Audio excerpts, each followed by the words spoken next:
Bruce Lee is often called the father of modern mixed martial arts, and for good reason. Decades before the rise of the UFC or global MMA stars, Bruce was already preaching the importance of adaptability, cross-training, and rejecting rigid styles. But how would he stack up against modern fighters?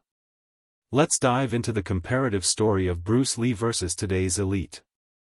The time gap, then versus now. Bruce Lee lived in the 1960s and early 1970s, a time when martial arts were divided by geography, tradition, and discipline. Karate didn't talk to kung fu. Boxing didn't mix with judo. But Bruce looked at the world and said, "Why not take what works and throw away the rest?" Fast forward to now, fighters like Jon Jones, Israel Adesanya, and Demetrius Johnson use striking, wrestling, jiu-jitsu, and more, all in one fight. In many ways, they're living what Bruce envisioned. But the question is, could Bruce Lee hang in today's cage? Physical attributes, small but explosive.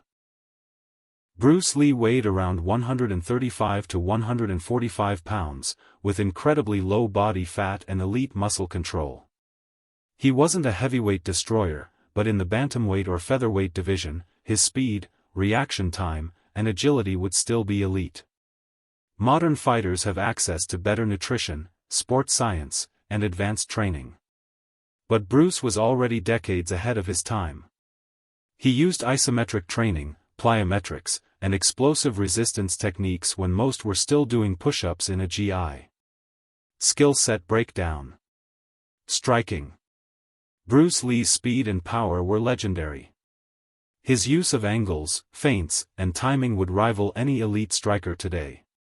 His philosophy of interception mirrors modern counter-striking masters like Lyoto Machida or Stephen Thompson. Footwork and movement. Bruce moved more like a boxer or fencer than a traditional martial artist. His lateral movement, weight shifting, and light-footed rhythm would fit perfectly in a modern octagon. Grappling and submissions. Here's where the modern fighter might have an edge. Bruce studied judo and wrestling and had limited exposure to what would become Brazilian jiu-jitsu. Today's fighters train BJJ from childhood and spar regularly under full resistance.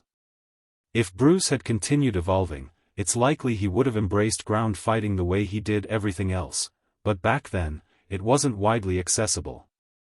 Mental game and philosophy.